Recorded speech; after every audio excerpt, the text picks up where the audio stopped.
February 5, 1840, Sangerville, Maine. The winter cold cut through the wooden walls of a modest farmhouse where Isaac Weston Maxim, a poor farmer with 8 children to feed, worked his forge by candlelight. His eldest son, Hiram Stevens Maxim, had just turned hours old. Nobody in that isolated Maine village could have imagined that this infant, born into poverty with fewer than 5 years of formal schooling ahead of him, would create the weapon that would kill more human beings than any other invention in the 19th century. The story of how an useless childhood observation became the machine gun begins not with military genius or weapons expertise, but with a boy being knocked flat on his back by a rifle's recoil. That moment, dismissed as insignificant by everyone who witnessed it, would lie dormant in Hiram Maxim's mind for over 4 decades before exploding into the consciousness of the world as the first fully automatic weapon in human history. Young Hiram grew up in the forests of Maine, where survival meant mastering practical skills.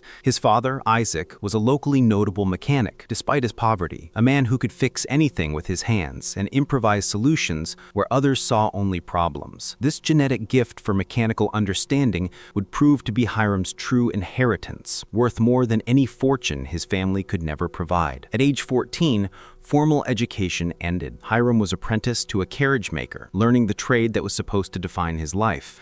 While other boys his age memorized Latin declensions and mathematical theorems, Hiram studied the behavior of wood under stress, the properties of different metals, the geometry of wheels and axles. His hands became his education. Within months of his apprenticeship, he designed an automatic reset mousetrap that cleared rodents from local mills so efficiently that mill owners fought over his services. But it was during those Maine years, probably around 1854, when Hiram was 14, that the incident occurred. The details come from Maxim's own later recollections. He was target shooting with a large caliber rifle, probably a .50 or .58 caliber hunting weapon common in Maine at the time. These weren't modern rifles with recoil pads and ergonomic stocks. They were brutal instruments that kicked like mules. Hiram braced the rifle against his shoulder, aimed at a distant target, and squeezed the trigger. The explosion was instantaneous. The bullet rocketed downrange, while simultaneously the rifle's recoil drove backward with equal and opposite force. But Hiram, being young and inexperienced, hadn't braced properly. The rifle's kick lifted him completely off his feet and slammed him onto his back in the dirt. His friends laughed. His father probably shook his head.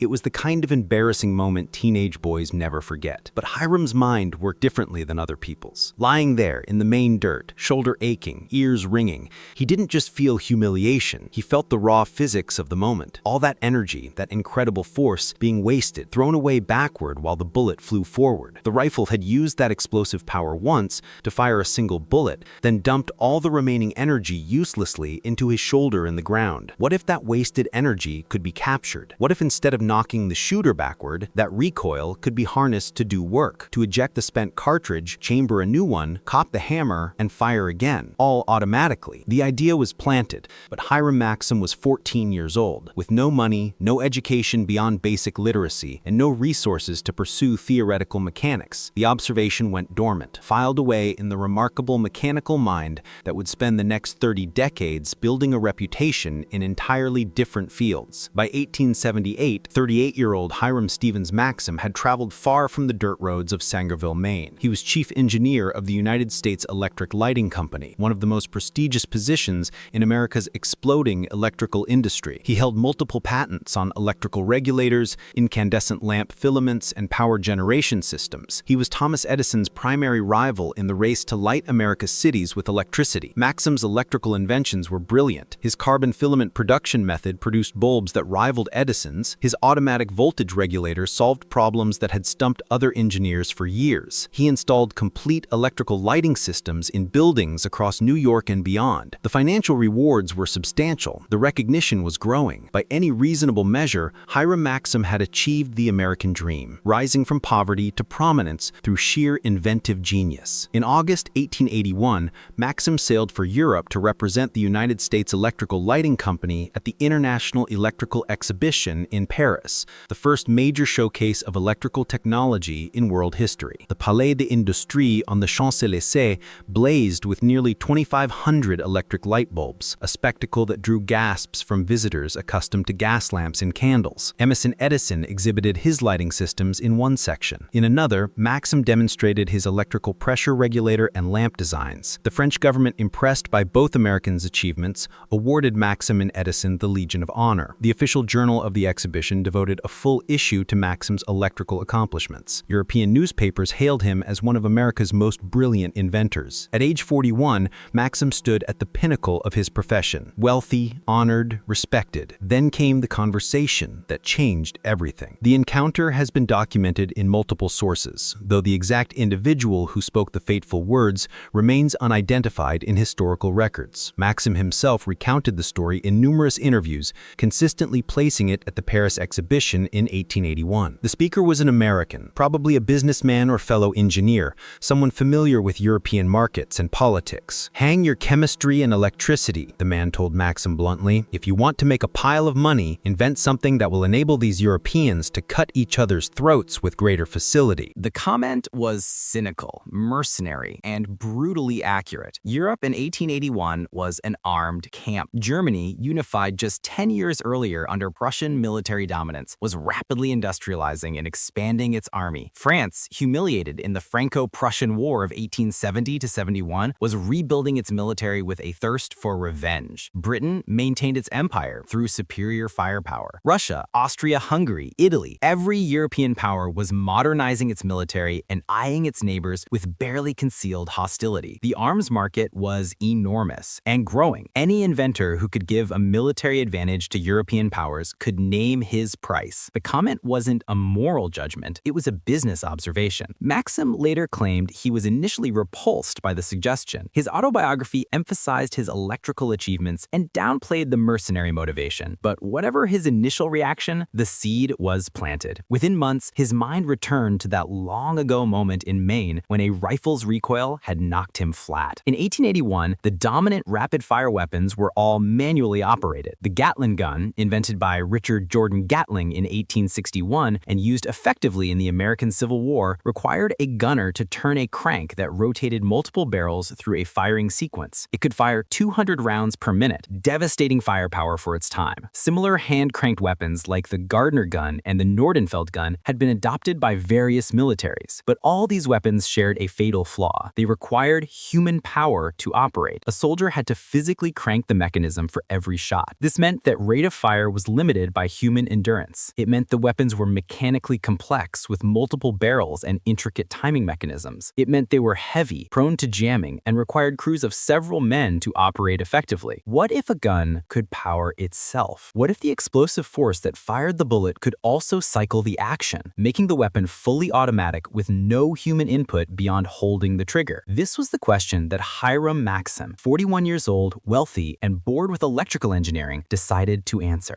By late 1881, Maxim had moved to London. The reasons were partially business-related, establishing European operations for his electrical company, but increasingly his mind was consumed by the mechanical problem of automatic fire. In 1883, he filed his first patents for automatic weapon mechanisms. Between 1883 and 1885, he would patent 3 distinct methods: gas operation, recoil operation, and blowback operation, covering virtually every possible way to create a self-powered firearm. Maxim set up a small workshop at 57D Hatton Garden, on the corner of Clerkenwell Road in London. The location was modest, a far cry from his electrical engineering facilities, but it gave him the space and privacy he needed. He hired a handful of skilled machinists and began the painstaking process of translating his 40-year-old childhood observation into functional hardware. The fundamental principle was elegant in its simplicity. When a bullet is fired, the explosive force pushes in 2 directions simultaneously. It drives the bullet forward down the barrel at tremendous velocity, but Newton's third law demands that every action has an equal and opposite reaction. So the same explosive force drives the gun backward, what shooters experience as recoil. In a normal rifle, that recoil energy is wasted, absorbed by the shooter's shoulder and dissipated. Maxim's insight was that this wasted energy was actually a power source. If the barrel and bolt could be allowed to move backward when the gun fired, that recoil energy could be captured and used to operate the loading mechanism. The devil was in the details. The barrel and bolt assembly had to move backward together, keeping the chamber sealed while the bullet was still in the barrel and pressure was high. Then, at precisely the right moment, the bolt had to unlock from the barrel, continue moving backward to eject the spent cartridge, compress a spring, and then be driven forward by that spring to chamber a new round and lock again. The timing had to be perfect. Too early, and the high-pressure gases would blow the mechanism apart. Too late, and the system wouldn't have enough energy to cycle. Maxim worked obsessively through 1883 and early 1884. His notebooks, now preserved in various museums, show hundreds of sketches, calculations, and design iterations. He tested different barrel lengths, bolt weights, spring tensions, locking mechanisms. He experimented with belt feeds, drum magazines, and strip feeds for ammunition supply. He developed a water cooling jacket to prevent the barrel from overheating during sustained fire, since the gun could theoretically fire continuously as long as ammunition was supplied. By summer 1884, he had a working prototype. The weapon was crude by later standards, but it functioned. Place a belt of cartridges in the feed mechanism, pull the trigger, and the gun would fire, eject, reload, and fire again automatically. The rate of fire was approximately 600 rounds per minute, 10 rounds every second. Sustained fire, limited only by ammunition supply and barrel cooling. Nothing like it had ever existed. In October 1884, Maxim invited selected guests to his Hatton Garden workshop for a private demonstration. The attendees included British military officers, arms manufacturers, and government officials. What they witnessed that day would fundamentally alter the calculations of warfare. Maxim mounted his prototype weapon on a tripod, loaded a canvas belt holding 333 rounds of .45 caliber ammunition, aimed at a target down range, and pulled the trigger. The gun roared to life with a sound unlike anything the observers had heard before. Not the discrete cracks of rifle fire or the mechanical rumble of a Gatling gun, but a continuous tearing sound, like heavy canvas being ripped apart at inhuman speed. In 30 seconds, all 333 rounds were expended. The target, a wooden frame covered with sheets of metal and sandbags, was shredded. Not hit multiple times, but essentially disintegrated. The concentrated firepower of 11 riflemen firing continuously for a full minute, delivered by a single gun in half that time. The military officers present immediately grasped the implications. With the right funding and the backing of British capital, Maxim founded the Maxim Gun Company in November 1884, with financing provided by Albert Vickers, whose family owned the Vickers Steel Empire. Albert Vickers became company chairman. Within months, the operation had outgrown Hatton Garden and moved to Crayford and Kent, where production could be scaled up. The improved production models that emerged from Crayford between 1885 and 1887 refined Maxim's original design. The weapon was chambered in .303 British caliber, matching the standard British service rifle. The water cooling system was perfected, allowing sustained fire for extended periods. The belt feed mechanism became more reliable. The entire gun, including tripod, weighed approximately 60 pounds, comparable to other crew-served weapons, but vastly more effective. The British Army, notoriously conservative about adopting new weapons, initially resisted. Field tests in 1885 and 1886 showed remarkable reliability, but senior officers worried about ammunition consumption and questioned whether such rapid fire was actually useful in battle. The Maxim gun fired so fast it could exhaust a soldier's daily ammunition allowance in minutes. Logisticians worried about supply chain implications. Everything changed in 1887 when Sir Garnet Wolseley, who had been appointed Commander-in-Chief of the British Army in 1888, personally witnessed a Maxim demonstration and immediately grasped its potential.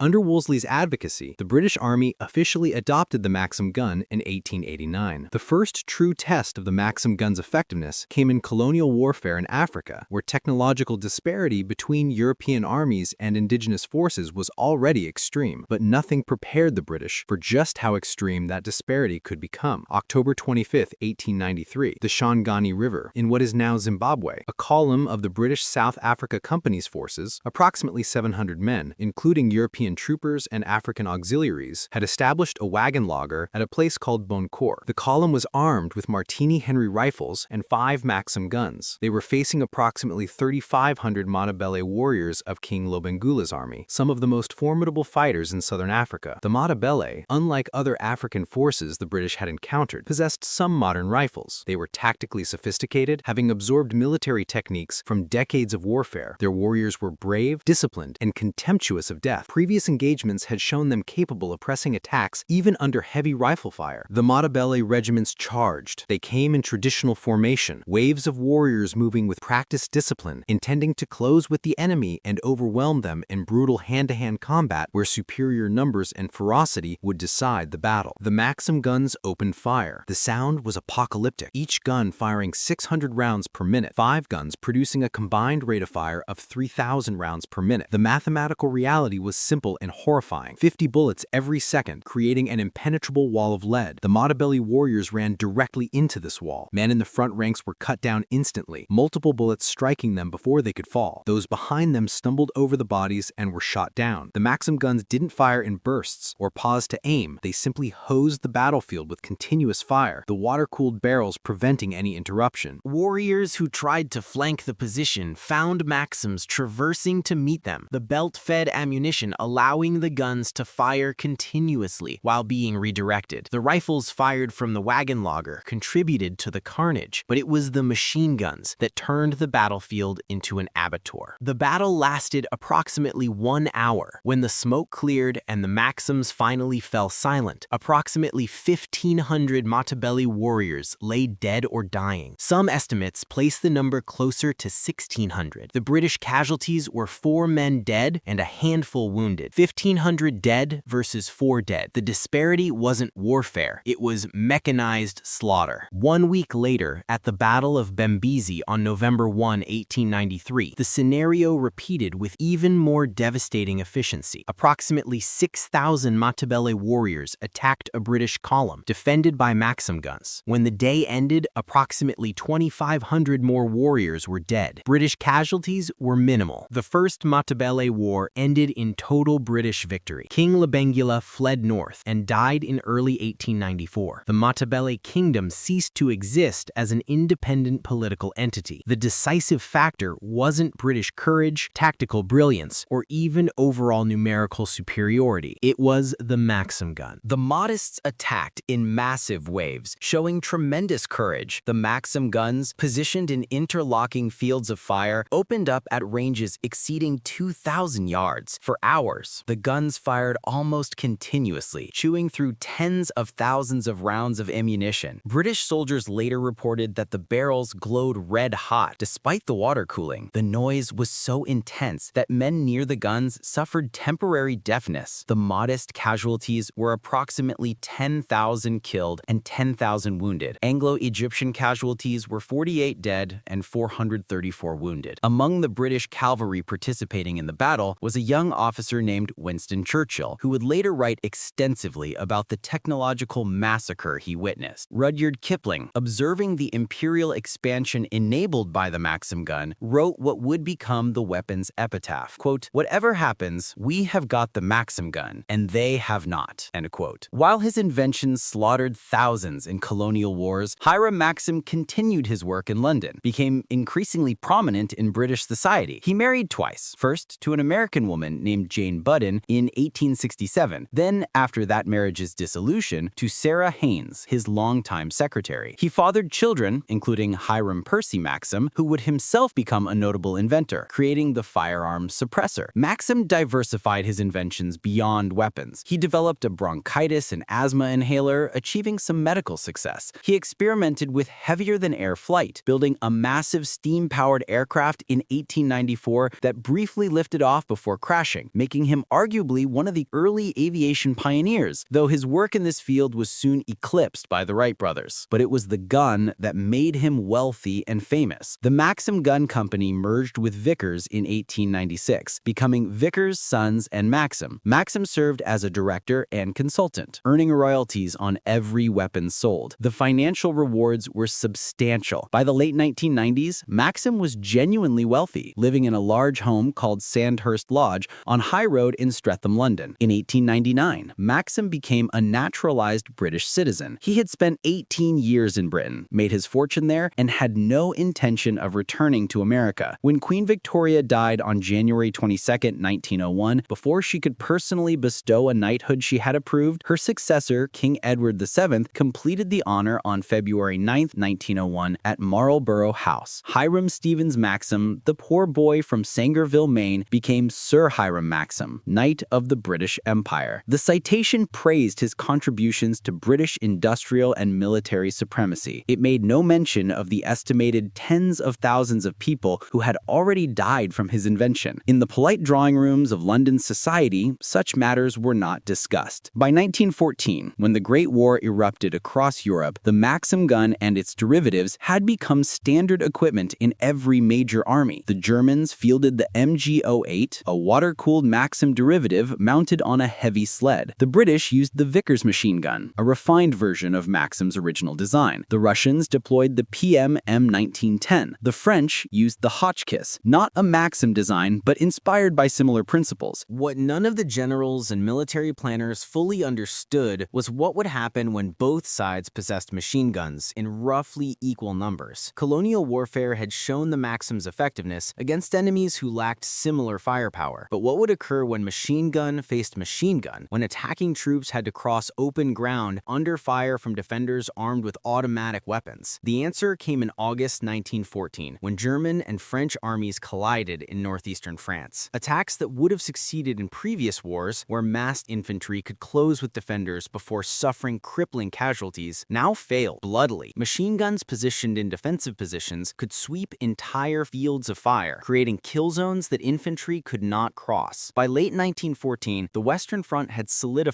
into trench lines stretching from the English Channel to the Swiss border. Every attempt to break through these lines resulted in catastrophic casualties. The Battle of the Somme, which began on July 1, 1916, saw British forces attack German trenches defended by Maxim-derived machine guns. On the first day alone, 19,240 British soldiers were killed, most of them shot down by machine gun fire before they could even reach German trenches. Another 37,000 were wounded. At Verdun, in the battle that raged from February to December 1916, machine guns killed so many men that accurate casualty figures became impossible to determine. Estimates of combined French and German dead range from 300,000 to 400,000 men. Artillery caused many of these deaths, but machine guns accounted for an estimated 30 to 40% of battlefield casualties throughout the war. The Maxim gun and its derivatives killed more men in the Great War than any other weapon, except artillery. Some historians estimate that machine guns alone accounted for 40% of the war's battlefield deaths, which would mean roughly 3 to 4 million men killed by the descendants of Hiram Maxim's invention. On November 24, 1916, as the Great War ground through its third year and machine gun casualties mounted into the millions, Sir Hiram Maxim died at his home in Streatham, London. He was 76 years old. The cause of death was listed as bronchopneumonia and heart failure. He had been profoundly deaf for years, his hearing destroyed by decades of exposure to the sound of his weapons during testing and demonstrations. His obituary in the New York Times, published November 25, 1916, focused on his inventive genius, his electrical achievements, his knighthood, and his contributions to British industrial might. It mentioned the machine gun, of course, but in language that emphasized technical innovation rather than human cost. The obituary made no reference to casualty figures or the ongoing slaughter in France, where his invention was at that very moment cutting down thousands more men. Maxim was buried at West Norwood Cemetery in South London. His funeral was well attended by British society figures, military officers, and fellow inventors. His gravestone described him as an inventor and knight, making no specific mention of the machine gun. In his later years, Maxim had given several interviews where he reflected on his most famous invention. His comments were typically defensive, emphasizing that he had merely created a tool, that the military applications were decided by governments and generals, not inventors. "I am not responsible for how my invention is used," he told one interviewer in 1915. "I gave the world an effective weapon. What men do with it is not my concern." Whether Maxim genuinely believed this moral dodge, or whether it was simply what he needed to tell himself to sleep at night, remains unknowable. What is certain is that he accepted his knighthood, lived comfortably on his weapon royalties, and never publicly expressed regret for creating the single most effective killing device of his era. The historical judgment on Hiram Maxim remains complex. He was undeniably a mechanical genius. His invention revolutionized warfare and influenced military tactics for over a century. The modern infantry squad automatic weapon, the M249 SAW used by U.S. forces today, operates on principles Maxim pioneered in the 1880s. Every modern automatic weapon, from pistols to aircraft cannons, owes intellectual debt to his recoil operation patent. But the human cost is impossible to ignore. The Maxim gun and its derivatives killed millions, not in some abstract sense, but in direct causal chains of design, manufacture, deployment, and firing. Men who would have lived through battles armed with single-shot rifles died because Hiram Maxim figured out how to harness recoil energy to cycle a weapon's action automatically. The bitter irony is that the useless observation invention that started it all, a teenage boy knocked down by a rifle's kick in rural Maine, truly was useless in its original form. The recoil energy that bruised young Hiram's shoulder did no productive work. It was wasted force, dissipated into the ground. Maxim made that waste energy useful. He turned waste into work, creating a weapon of unprecedented efficiency. The problem was that the work his invention performed was killing human beings at rates that exceeded comprehension. By the end of World War I